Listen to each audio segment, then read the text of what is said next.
नेपालको अर्थतन्त्रमा अहिले एउटा निकै रोचक तर गम्भीर विरोधाभास देखिएको छ। सोच्नुस् त हामीसँग 3.3 ट्रिलियन रुपैयाँको कीर्तिमानी विदेशी मुद्रा सञ्चित छ, यति धेरै कि त्यसले 18 महिनासम्मको आयात धान्न सक्छ। यो केन्द्रीय ब्याङ्कको लक्ष्यभन्दा झण्डै 3 गुणा बढी हो।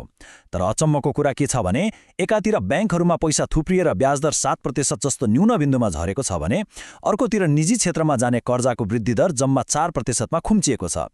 ल, आज हामी नेपाल राष्ट्र ब्याङ्कको तथ्याङ्कमा डुबुल्की मारौँ र बुझौँ आखिर नेपाल किन यो तरलताको विरोधाभासमा फसेको छ र यसको अर्थ के हो। यो पुरै कथालाई बुझ्न हामी 4वटा पाटोमा हेर्नेछौँ। पहिले हाम्रो विदेशी मुद्रा सञ्चिति कति बलियो छ भनेर हेर्छौँ। त्यसपछि ब्याङ्कहरूले किन ऋण दिन सकिरहेका छैनन् भन्ने केलाउँछौँ। तेस्रो, अर्थतन्त्रमा पैसा घुमाउने सरकारी भूमिका कहाँ चुक्यो भनेर खोतल्छौँ र अन्त्यमा यी सबैबाट के सिक्न सकिन्छ भन्ने निष्कर्ष निकाल्नेछौँ। त्यसो भए आजको हाम्रो मुख्य प्रश्न यही हो, जब सिस्टममा यति धेरै पैसा छ, बजारमा तरलता छ अनि ब्याजदर पनि सस्तो छ भने अर्थतन्त्रको गाडीले किन स्पिड लिन सकिरहेको छैन? आखिर यो पैसा कहाँ अड्कियो त? यो अङ्क आफैमा एउटा ठूलो समाचार हो। 3.3 ट्रिलियन रुपैयाँ। यो नेपालको इतिहासमै सबैभन्दा धेरै विदेशी मुद्रा सञ्चिति हो। यसले के देखाउँछ भने बाह्य क्षेत्रमा हाम्रो अर्थतन्त्र निकै बलियो र सुरक्षित अवस्थामा छ। अब यो पैसाले के गर्न सक्छ त? यसले हामीलाई 18 महिनासम्म चाहिने वस्तु र सेवा आयात गर्न पुग्छ। राष्ट्र ब्याङ्कले त 7 महिनाको धान्न सके पुग्छ भन्छ, तर हामी त्योभन्दा झण्डै 3 गुणा बढी सुरक्षित छौँ। यो साँच्चै नै एउटा ठूलो आर्थिक सुरक्षा हो। अब हेर्नुस्, जब बजारमा यति धेरै पैसा आउँछ, स्वाभाविक रूपमा पैसाको मूल्य अर्थात् ब्याजदर घट्छ। अहिले भारित औसत कर्जाको ब्याजदर 7% को ऐतिहासिक न्यून बिन्दुमा छ। मतलब सैद्धान्तिक रूपमा त ऋण लिएर लगानी गर्नका लागि योभन्दा राम्रो समय अरू हुनै सक्दैन। तर विरोधाभास सुरु हुन्छ ठ्याक्कै यहीँबाट। ब्याजदर यति सस्तो हुँदा पनि निजी क्षेत्रले लिने ऋणको वृद्धि दर जम्मा 4% मात्रै छ। पैसा ब्याङ्कमा थुप्रिएको छ, तर त्यो पैसा उद्योग, व्यापार र लगानीमा पुग्न सकिरहेको छैन। आखिर किन? ल, अब यो कथाको पहिलो भागमा जाउँ। हाम्रो बाह्य क्षेत्र, जुन अहिले अर्थतन्त्रको सबैभन्दा बलियो किल्ला बनेको छ। यो पैसाको विशाल पहाडको पछाडिको मुख्य कारण हो रेमिट्यान्स। विप्रेषण आप्रवाहमा आएको लगभग 40% को विशाल वृद्धिले नै हाम्रो देशको शोधनान्तर स्थिति 572 अर्ब रुपैयाँले बचतमा पुर्याएको छ। यो चार्टमा हेर्नुस् त, एकातिर केन्द्रीय ब्याङ्कको 7 महिनाको लक्ष्य अनि अर्कोतिर हाम्रो 18 महिनाको वास्तविकता। यो ग्यापले हाम्रो बाह्य अवस्था कति सुरक्षित छ भन्ने त देखाउँछ, तर यसले एउटा अलिक गहिरो संरचनात्मक समस्यातर्फ पनि सङ्केत गर्छ। त्यो समस्या के हो भने हामी आफ्नो श्रमशक्ति विदेश पठाएर पैसा त कमाइरहेका छौँ, तर त्यो पैसाले यहाँ रोजगारी सिर्जना गर्ने, उद्योग खोल्ने वा उत्पादन बढाउने काम गरिरहेको छैन।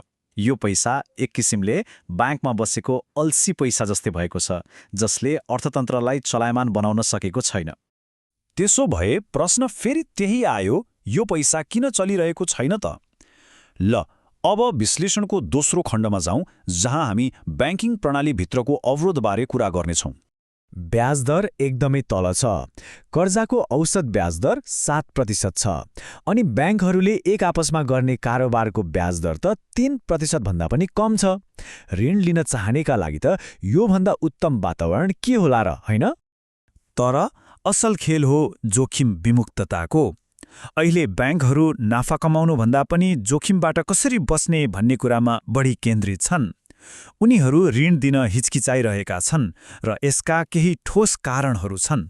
पहिलो कारण, ब्याङ्कहरू खराब कर्जा अर्थात् नोट्सने लोनको समस्यासँग जुधिरहेका छन्, जुन 4 देखि 11% सम्म छ। दोस्रो, राष्ट्र ब्याङ्कले ठूला ब्याङ्कहरूको सम्पत्तिको गुणस्तर जाँच गरिरहेकोले सबैजना पर्ख र हेरको अवस्थामा छन्। र तेस्रो, चालु पुँजी कर्जा मार्गदर्शनले पहिले जस्तो सजिलै ऋण दिने बाटोमा अलि कडाई गरेको छ। सो छोटकरीमा भन्दा ब्याङ्कहरूको प्राथमिकता अहिले नयाँ लोन दिनु होइन, पुरानो उठाएर ल्याउनु हो। अब यो पहेलीको तेस्रो र सायद सबैभन्दा महत्त्वपूर्ण टुक्रा हेरौँ, सरकारको भूमिका र बजारको वास्तविक अवस्था। यी कथाको एउटा हराइरहेको पात्र हो सरकार। आर्थिक वर्षको 7 महिना बितिसक्दा पनि विकास निर्माणमा हुने पुँजीगत खर्च जम्मा 15.6% मात्रै छ। यो एकदमै निराशाजनक अवस्था हो। जब सरकारले सडक, पुल जस्ता पूर्वाधारमा खर्च गर्दैन, तब सिमेन्ट, डन्डी, निर्माण सामग्रीदेखि लिएर अरू 100औं व्यवसायले काम पाउँदैनन्। यही सरकारी खर्चको मल्टिप्लायर इफेक्ट नहुँदा निजी क्षेत्रको माग नै सृजना हुन सकेको छैन। तर मुद्रास्फीतिको तथ्याङ्कमा एउटा लुकेको खतरा पनि छ।